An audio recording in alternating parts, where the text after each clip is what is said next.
So I am here with Az from HeelvsBabyface to talk about the Housemarque PlayStation 5 shooter game Returnal, otherwise known as Karen in Space. Az, what have you been thinking about the game so far? I think there's way more positive things than negative things about this game. My first few hours in, I'm thoroughly enjoying myself. But there are a couple of things where I'm just like, why? Why are you there? Yeah, I've got a couple of those myself. Why don't you go over maybe one or two of them, and we can see if we have a few of the same ones. Okay. Well, the first major one is the character. The character is Karen in Space. I mean, there is a reason why the game is nicknamed Karen in Space, and it's such a shame because the gameplay loop I think is incredibly fun. Mm-hmm. But this character, and I mean, I could preface this by saying, and I don't mean any disrespect, but I kind of do. Yeah. So I can't preface it with that. Who could possibly be interested with a middle-aged soccer mom in space? The character is not visibly interesting to look at. The voice acting, although it's fine for what I think they're attempting to do, does not engage you, does not sort of suck you in. The visuals do, of what's going on. And so I'm thinking to myself, if they had a much more interesting protagonist, then I think this would have been a big boost onto the actual personality of the game, because it is a very sort of dour situation that you're in.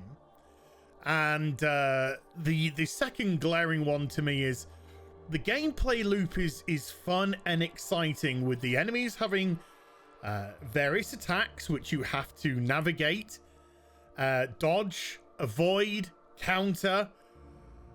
Why have an active reload system in there as well? Yeah. It's like you want it just to over encumber it. No, reload, sure. Switch an active reload to just a reload, okay? And the abilities that the mobs are doing are good enough within themselves to allow the combat to flow. But I do find that the combat gets interrupted simply with failing active reloads, or waiting on an active reload, which, yeah, it's that bit's not clever. And I think the final main one is, you know, come on, if you've completed a level and you die, started at the level that you've moved on to, instead of putting yourself right back to the beginning of the game and pushing yourself through to get to the gateway to go through to the next zone. Yeah, you can bypass the first boss, but because everything is procedurally generated each time, you could get yourself tangled around because you get into the feel of the game, and you're spending your time probably wasting a lot in the first zone, and then if you get hit a few times by some enemies, then by the time you get to the second zone, you could be low on health or half health, and it's just like, come on.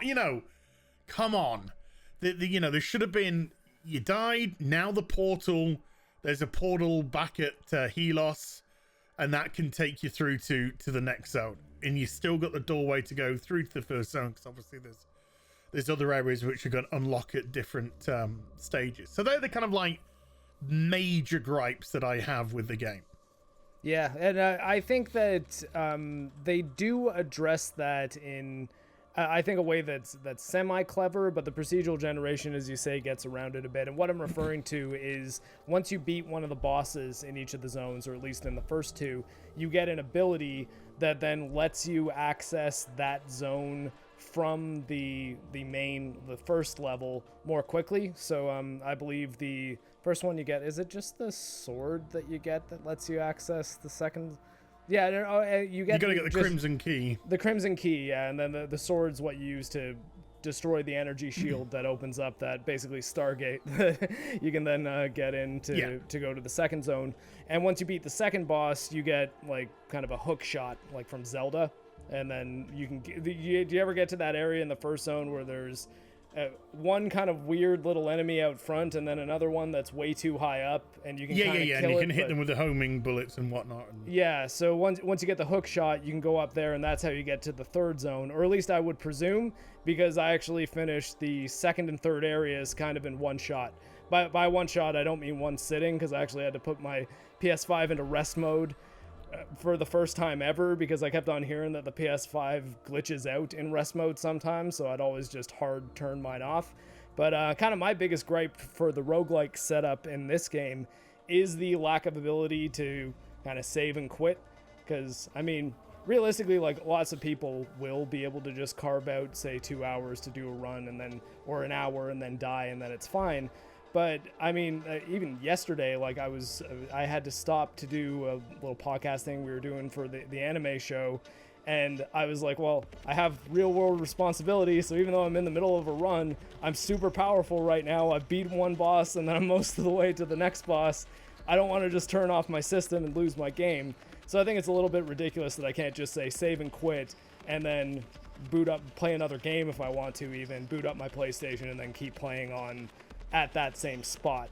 But I think the risk is that they worry that people will save scum. So like save, quit out, copy their file over to like a USB drive, and then reload if they die, and then kind of break the permadeath aspect of the game. My whole thing is, well, like, I mean, if people don't have a permit, you know, then look at your gameplay. Exactly. You can't second guess what people are gonna do. To me, that says there's, you know, potentially a problem with the way that you're trying to create the game. You know, do people look at something like a Dark Souls game, and we say Dark Souls game because, you know, this is kind of trying to be a space-ish version of it, kind of, maybe. I don't know that I necessarily agree that it's a Souls-like, but with a Souls game, which is like difficult, hard. You know, you've got to fight your way through. If you sit at a bonfire, the mobs respawn. Yeah. So you got to smash your way through again. You can still sit at a bonfire, save, and there are multiple bonfires spread out the place, so you can put yourself in a decent position and leave the game. With this one, if you're gonna return back to Helios all the time, then that's pretty much it for all your upgrades and every weapon that you've gotten. And I have definitely a fair amount of issues with how this game handles mostly its permanent upgrades, because I think that if they I don't know, they did things like let you unlock weapons and then say, okay, you can make your starting weapon this, and then had it so that instead of having to luck out and then pick up a weapon that you like, you could just find upgrade materials so that as you continue in each run, your weapon gets stronger, and then maybe that resets on death. But have you played the game Hades by any chance, or Dead Cells, either of those two games? No, but I am aware of them.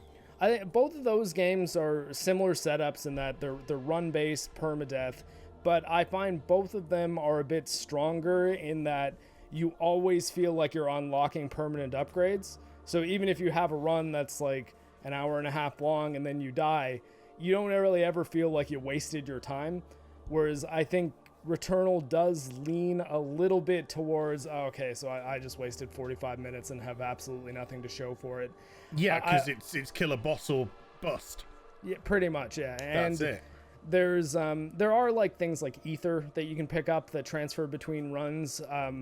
I don't know what ether really does, aside from you can cleanse chests and things like that are otherwise malignant and give you malfunctions to your suit if you pick up those items, so you can use ether to cleanse that. And then there's I guess what I'm getting at, because I'm even confusing myself attempting to explain this, is the game seems to have a lot of different currencies and pickups that it doesn't really explain super well. And I had to get quite, like, it took me an hour to actually understand what they were trying to explain at the beginning. You know, because you'd start off, you pick a weapon, fine. That's an easy thing to comprehend and understand. And then then you have this mode, and then you got that mode, and then you pick up a parasite, and then the parasite has this and it has that, but then you got some ether, and then you got these yellow bits, and you kind of like, wait, you know, what? Yeah, but what do they do exactly? And then you sort of look at, you go into the menu screen and you go down and you read, and the explanation isn't great as to really what it's about, and so you kind of have to experience it in game to kind of, okay, now I can use this to get that. That's what's showing down here. Okay, so yeah, you kind of have to work out a little bit for yourself. It's the tutorial is not very good. Yeah, and I think that part of that is just the game not communicating things to you very well, and the other part of it is I think maybe they might have too many elements going. Have you ever played any of Housemarque's other games, like Nex Machina or Resogun was kind of a big one that I think it was. No, this is my first. So their games tend to be like this in the sense that they're basically score rushes for the most part, where it's like they will have permadeath. Matterfall is a Metroidvania they made that has save points and everything like that. In that game, you can just sort of play through, but a lot of their games are basically just score attacks. Like, I want to get through this, get as far as I can, beat as many bosses as I can, and just try to get the high score that I can compare to all my other friends on the leaderboards. So I think that this was them taking that, a similar gameplay setup to that, where it's just go through a super difficult level, kill boss, and get as far as you can. But because there is like a narrative in there, and it's much more structured and authored, and like you got the third person perspective and things are a lot more cinematic, I think the people's instinct will be, I want to beat this game.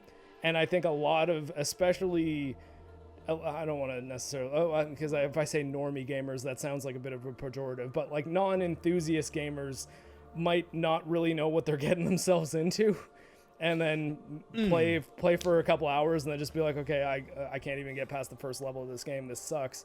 When I don't think the game sucks. I think the game has a lot going for it.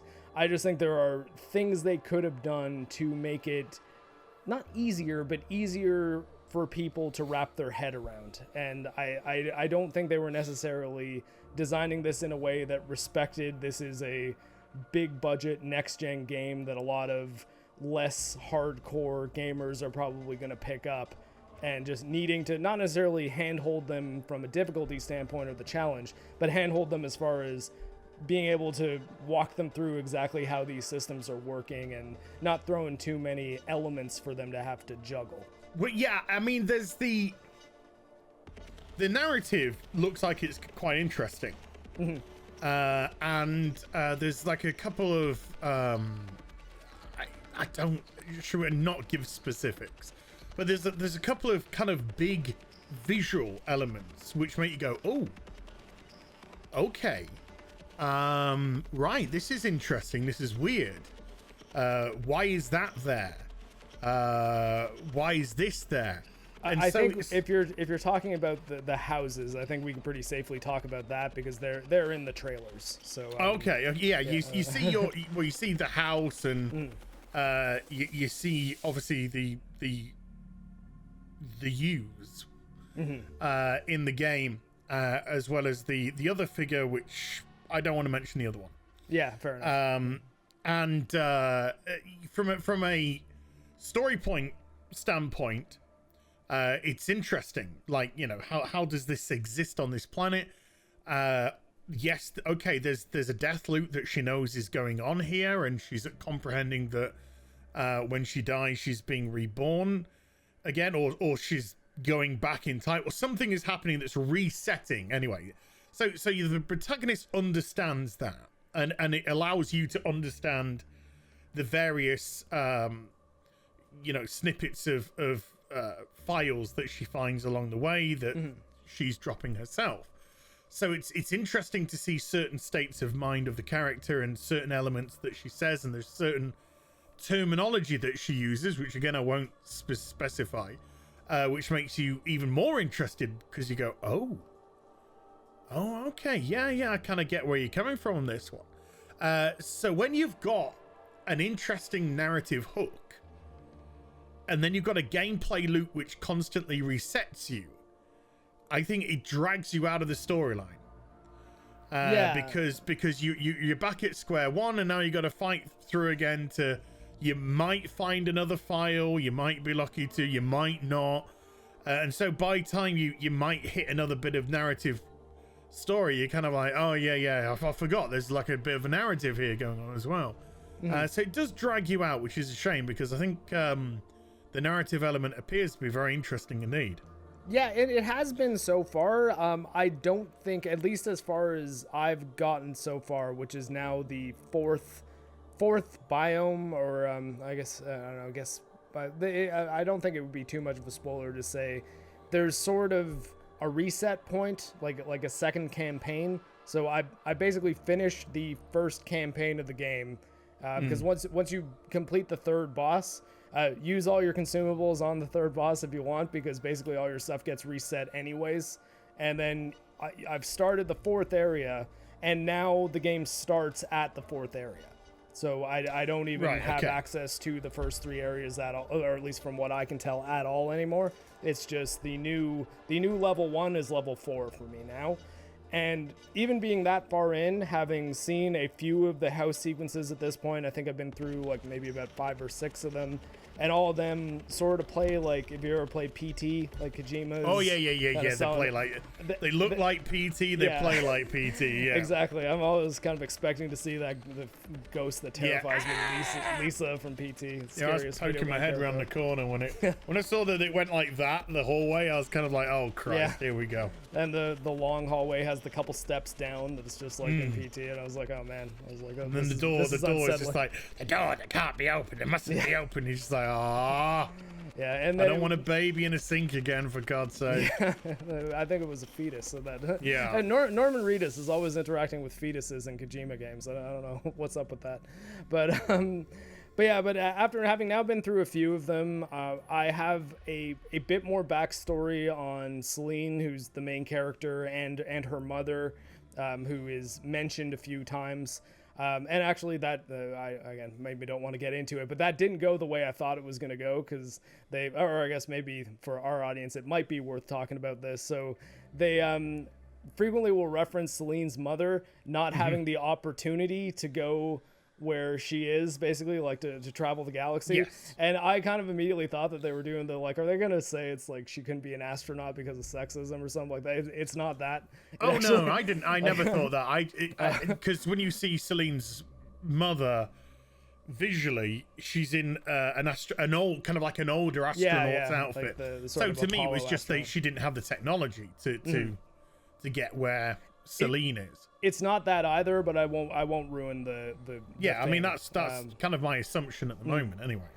At the same time, I still don't really know if I could explain the story to anyone. Like, granted, it might just be that there's more revelations that need to happen before it really kind of focuses into something that you can explain. But right now, I think I'm probably still pretty much where you're at, which is she crash lands on the planet, she dies and comes back to life. There's other versions of her that she can see the bodies of. And I think actually one of the interesting things is that the bodies are already there when we first start our initial playthrough. And I thought that was an interesting trick. So it's like, oh, okay, so there's some weird things going on with time here too. It's not just... Well, I just assumed the game isn't necessarily starting from the start. Yeah. The game is it's starting at a loop. Mm-hmm. And but it could be loop 68, it could be loop 124, it could be loop 2700. We don't know how much time has passed when we take control of the game, but we know that there are... Well, I mean, they look like the bodies have been there for a while, so, I'm kind of guessing that she's probably been stuck there for several years at the moment. I think it's really neat too when some of your, because you'll pick up audio logs usually off Celine's bodies that you find, and sometimes she'll tell you about an enemy that you're going to be fighting later. Yeah. And I always find that that's really cool when I find those. So, but even though the story, I wouldn't say there's a whole lot to grab onto, there's enough intrigue there that I think it's interesting. I think that it's almost kind of funny that imagery you see in the game sort of evokes like some of the original Geiger stuff from Alien, and even more directly, heavily, yeah. some of the stuff in Prometheus, which was a game that was Yeah. a movie that had a lot of really interesting, intriguing stuff, but didn't execute any of it very well. It's very possible this game's story might kind of go the same route and just be kind of some cool imagery and some interesting ways of presenting it, but who knows if it's actually going to stick the landing and be anything that you can... Oh, you can see it's heavily influenced by Alien. Yeah. Aliens, that universe. And it is, it is an interesting aspect. It is an interesting... And again, this is why it's just like... So to put Karen in space... Yeah. And I think that it might have been someone latching on to the wrong elements of Ripley. Like saying like, okay, well, we'll have her be a not really conventionally attractive, more kind of like severe looking woman who seems like she's capable. But I think the problem is, even like when you see pictures of Celine in the houses, she's just got this like look on her face, like she's pissed off. And it's just like she looks like she's about to ask to speak to the manager. And it's the manager of the photography shop. And I don't want to rag on like the voice actress or the motion capture actress too much, because I think she was just doing as she was directed. Yeah. But I think that it might have been an interesting idea to give her some more, not necessarily like humorous or irreverent, but like aspects just of her give personality. Her some inflection in her voice. Exactly. Yeah. That things that we could latch onto her as a likable protagonist. Every single file that we come across is done in this monotone, dragging out way, and I don't know if this actress knows that they can use inflection. I've reached my goal. I finally summited. The energy signature is right here. That, to me, it is a frustration, right? Because to me, it does feel as if they're like, oh my god, we're kind of trying to be a little bit progressive. Yeah. And it's just like, no, this was not the game to really do that, because you've just literally got Karen, a boring middle-aged soccer mom housewife, who's having terrible sex with her husband, and he's now sleeping on the couch downstairs, and he wants to sleep there because she's just a miserable bitch all the time, and he's banging the secretary from work anyway because he can't stand her. That's the kind of vibe that I get from this. I don't get this is a badass astronaut who has worked their way up and is out there now in the frontier. It's not giving me anything of that. It's just giving me, like you said, Karen. I'm surprised that Karen, it didn't start with her wanting to speak to the planet's manager as well. I've crash landed and I'd like to speak to the planet's manager. I don't know. This atmosphere was hostile, and I don't think I deserve it. Yeah, these enemies are kind of repressing me, and I'm feeling a little bit claustrophobic by them, and I just don't like it. So yeah, come on. I do feel it was an identity politic move, and it's one to me that's fallen flat in what is on a gameplay loop exciting, interesting, different. Yeah, because we have been ragging on the game quite a lot, but I guess it's worth mentioning that this game's third-person shooting mechanics are, it's locomotion as well. Like your ability to move around the environment and your ability to competently aim at and fire at what you want to shoot is very, very well done. Once you get the melee attack, things open up even more. It never gets to the point that you're doing like Devil May Cry style stuff. Like it's pretty much a single hit like lightsaber that you get, but that does I think open up some interesting options, particularly because you'll start seeing enemies with shields that the shield needs to be broken with the melee attack unless you get specific perks that can allow you to use gun damage to destroy shields, which I actually did get on my last run, and that makes dealing with some of the enemies a hell of a lot easier. I think it's like 25%, or what I got was 25% chance to destroy shields. So if you have a rapid fire weapon, you fire 4 shots over there in like 2 seconds. So basically shields are irrelevant. But all the mechanics are pretty much what I would expect from a Housemarque game, and I've played quite a few of them. In particular, Nex Machina, which is the I think Eugene Jarvis is the developer that they made that with, and he was the guy who made Robotron, like the original Robotron game, which was kind of like the original twin stick shooter. And this game feels a lot like a less linear version of Nex Machina, but instead of being top down, it's full 3D. And I think that if you're looking for just a really solid gameplay experience, like a really solid third-person arcade shooter, I really don't think you can go wrong here. It's just the things you gotta know going in is the permadeath is pretty unforgiving. You don't make a lot of progress on each individual run. And if you don't have a high threshold for game difficulty, you're not gonna like this game. Like I all the people that would ask for an easy mode in something like Bloodborne or Dark Souls or Sekiro would, I don't think they're going to even get past the first level of this game. And normally that wouldn't be as much of a, I think the only reason it's any kind of problem is because PlayStation 5 has like 3 games right now. And there's probably a lot of people out there, or I guess the few people out there that were able to find PS5s are likely looking for their next big AAA shooter or AAA game, really. And I think you might want to wait for Ratchet & Clank if you just want the big Sony movie game, because this isn't really that at all. In fact, it's kind of commendable that Sony's been getting some flack for their whole, we're going to focus on blockbusters, therefore we're remaking The Last of Us again thing. Oh. Like I don't really think that was a great move. And no. This game is kind of the antithesis of that. Like this is not your blockbuster over the shoulder movie, Sony movie game. You know why they're making The Last of Us again? Because I'm guessing to make up for the what is now the stalled non-existent sales of the sequel. Probably, yeah. And I have a feeling that they're going to release it for PS5 and then bundle it with Last of Us 2. And I also think they're going to retroactively change some of the events in. Very likely, yeah. I think especially it's gonna make it seem like the ending of The Last of Us is much more clear that Joel was dooming the world instead of doing what most people who care about another person would do. And when you think your surrogate daughter is gonna die, you murder your way through a hospital to save her. And I always found the "Hey, Joel destroyed the world" take weird, because I'm like, oh yeah. Can I just direct you to the front cover of the game? And that does look very alien-esque. You know, it kind of looks like xenomorphs around the place. Mm-hmm. And B, that is Karen in space. And I mean, honestly, that is the most boring cover for a video game I've ever seen in my life. And cover of the game, I wouldn't dispute that look on her face. What's weird is she has that look on her face in the pictures of her in her own home. Yes. And I was like, yes.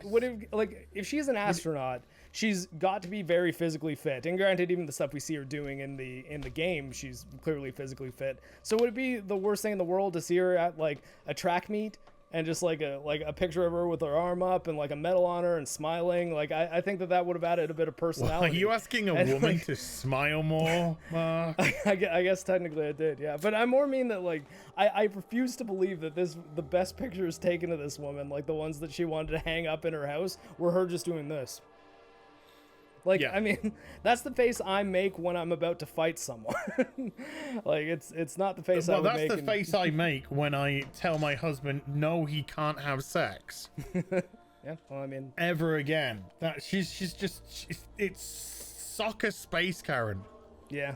I'm never gonna let them have that at all. That is a terrible protagonist. Mm-hmm. Yeah, I think that the only visual element they gave to her that was interesting was the different colored eyes. She's got like one really dark eye and one blue eye. But I mean, I never noticed, nor did I care. Oh, seriously? Yeah, but I mean, that's the cop out, right? It's that if you're not going to add interesting attributes to your character, just give them a physical thing that you can latch onto to be like, oh, that's interesting. It's like, is it interesting or is it just kind of there? That perma scowl just did not make me want to look into her eyes. Yeah, that's fair enough. I think all my other points were kind of, I guess you could say, like just nitpicks. Like, I don't like that there's, especially in the first area, I don't like that there's bottomless pits that you can fall in. You don't die, but you lose health when you do fall into them. And I thought because of how dark that area is, it was sometimes difficult to see them. and the fact that looking at the ground isn't something you really want to ever be doing. So there would just be areas where it's like, okay, now there's a cliff I can fall off. Okay, I guess that wasn't an area I could dodge to, and now I just lost a chunk of health. I get the cliffs. I get the cliffs and I get the perimeter. But yeah, sometimes in the middle of a zone to just dump, like a small area, and you just and it's like, why? Come on, Yeah, there's like areas no where need. But I know, but it sounds like we're constantly ragging. But the gameplay is the point is the gameplay is when you get into it, it's super absorbing. So to have that, these little sort of like ahas as well. No, the aha is the enemy. Yeah. And the way that the enemy attacks you, and the various attacks and the mobility of them, and your counter and your response, that's the aha. We don't need, like I said, we don't need an active reload, and we don't need a bottomless pit for some reason, which takes 20% of your health off and then just plonks you back there again. It doesn't feel as if that brought anything to the area. Yeah. And the areas are, the game's a great looking game, and the areas are, I think, are beautifully disturbing, and so I am having a good time navigating them. And when because I've defeated the first boss, I'm now on to the second zone. And then it's like a desert-ish area. And there's no bottomless pits there. Yeah. There's no bottomless pits there. It's, it's like a much bigger area, but with smaller intersections that you can go to. And it's just like, that felt so much better from a flow perspective than in the opening. And this is the opening area as well. Yeah. Maybe if it was area 5 or 6 and it was like, okay, now we're upping the stakes because we're actually now going to put some terrain difficulty in, so you got to be wary of the enemy and the terrain. Okay, maybe then I can say, no, I think that's all right. But on your very first zone, and then to take it away afterwards, why in the first place? But yeah, and there are some pits in the third area, but not really as many. And you have the hook shot, and usually if there is a chasm that you can fall into, there's hook shot points sort of around, and you can kind of zip up to those. So I found I wasn't dying much. I do like too that if you fall from just a high height and then land on the ground, there's no fall damage, because I think unless you get a parasite that gives you fall damage. Oh, there's a fall damage parasite? I haven't even encountered that. That's pretty funny. I have. Yeah. Yeah. I would not take that perk. I'd be like, whatever because just so everyone knows what we're talking about, what Az mentioned are the parasites. They're plus and minus buffs that you can give to your character. So it's a buff and a nerf, I suppose. And each one will have risk and reward. Yeah. So it's always, okay, I can, I don't know, gain health back once I'm at low health, but also my melee damage is minus 50%. And you can decide to take it or not. So you can be like, okay, well, I don't use my melee weapon very often just to destroy shields, really. So I'll take the extra little bit of repair. So I do like the decisions that you can make as far as your build goes. I enjoy that they give you teleporters kind of everywhere, so that if you unlock an area that has fabricators, which are basically like the shops, and the shops give you like 4 options sometimes of things that you can buy with the currency that you earn, and you don't have enough currency for the thing that you want right now, you can continue playing through that area and then just warp back to it at any point, say before you go into the boss room. So I think there's a lot of really cool design elements. The gameplay is, I mean, I don't necessarily want to say perfect, but it's about as good as what they're trying to do can be. I think it would probably be the best way to put that. Like, I honestly can't think of anything from the moment-to-moment shooting that I would say needs improvement. But no, everything about the gameplay I think is really good. I think the movement's good. Your suit gives you extra speed anyway, so you kind of move at a decent pace in the first place, and then you also have a little rocket boost which will push you forward, which can be used to get over small obstacles and small chasms and stuff. And when you're on vertical because there's verticality as well. You can actually use that to get to some areas which you didn't necessarily think that you could reach without the hook, because I ain't got the hook yet. The shooting element is I think it's so smooth. This is why the active reload kind of like because the shooting element is very fluid indeed. And when your guns can get different perks on them, so I've recently unlocked the submachine gun, which is like a sniper rifle for some reason.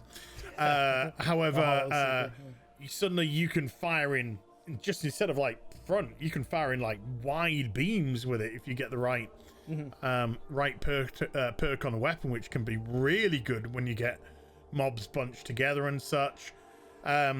Because of the rocket boost as well, it allows you to do some really interesting dodge moves when bosses come at you, or heavier mobs come at you, or just even light mobs if you're getting a little bit surrounded or swamped. So from a gameplay perspective, everything, movement, shooting, the weaponry so far, it's great, and that element of the game is what really hooks me. And so, when you have these little things which I think they may have overthought, it actually takes you out of what is just an excellent I think gameplay loop. I actually, when I think the game forces you to die quite early on. I think you get put with like a little, like a big mob that suddenly just like jumps at you and pounds you, and then you wake up and you're kind of like, what? I'm alive again, sort of business. And so once I did that, and then I went through like the second run, but because it's procedurally generated, it's a different, same area but different layout and all this kind of stuff. I actually experimented a bit with death. I experimented a bit with getting myself killed so I could find new new zonal elements to this area and start to learn the area quite distinctly. So I knew sort of what went where and who could, if I was in an area, what could I do, what not, what couldn't I do. Search the area, is there a portcullis? How do I raise this portcullis? Yeah. So I used the death element actually early doors. Instead of using it as a failure, I used it as a way to sort of learn the zone and learn how I could navigate through different areas, which I necessarily would have thought were a little bit complex. So yeah, I did enjoy that, and it allowed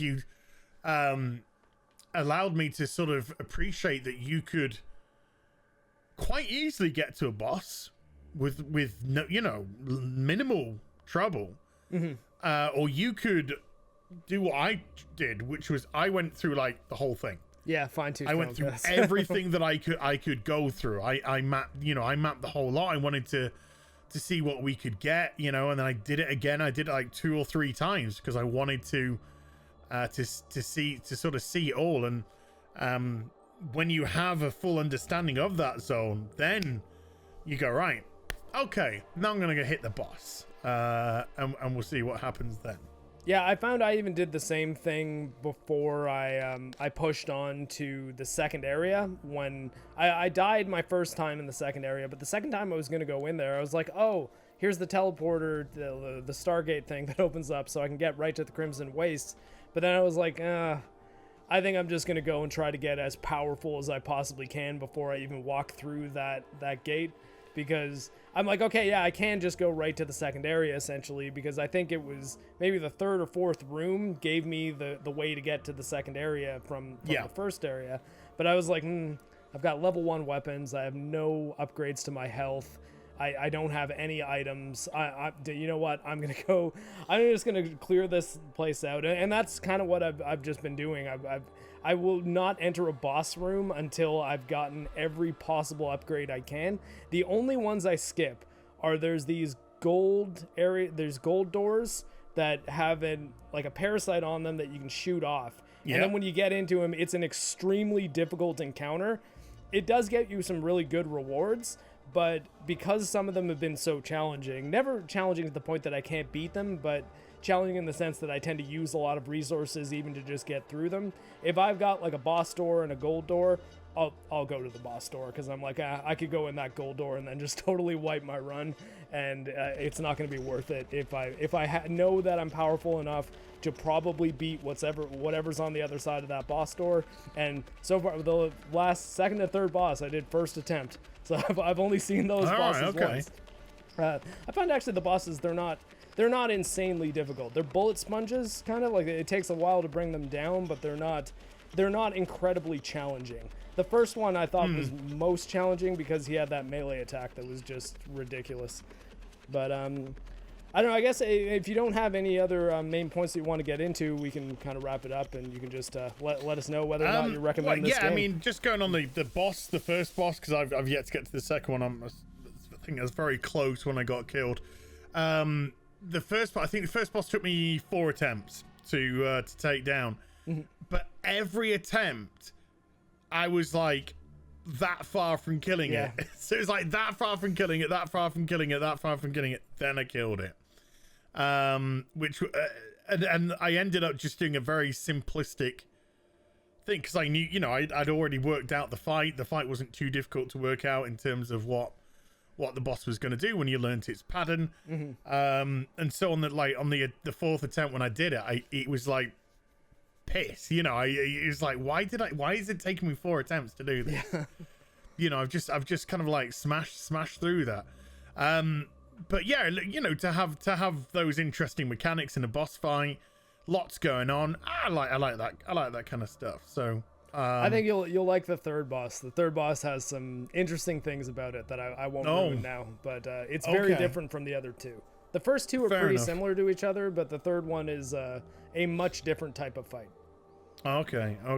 But yeah, no, it sounds like been pretty harsh on it, but it's sort of, I would say it's more like if something is really good, but it could be great, it could be even a level above what it already is. There are those just elements which could have done with tweaking, but from a gameplay perspective, it's really good fun.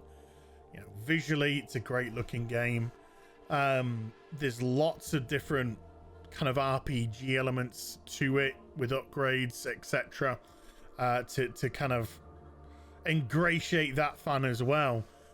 So if you are on the fence about it, it's really about whether or not you think you can, to me anyway, cope with the death loop.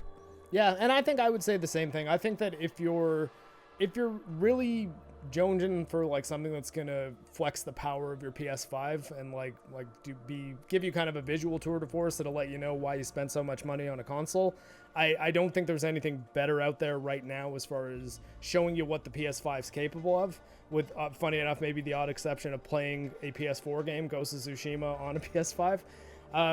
At the same time, I think if you don't have a high threshold for game difficulty, if your patience isn't very high and you find yourself getting easily frustrated with games that don't really give you a lot of leeway as far as save games and restarts and carrying over upgrades or runs, I don't think you're going to like this game, and I would recommend that if you are curious about it, to just wait for like a sale or even a deeper sale.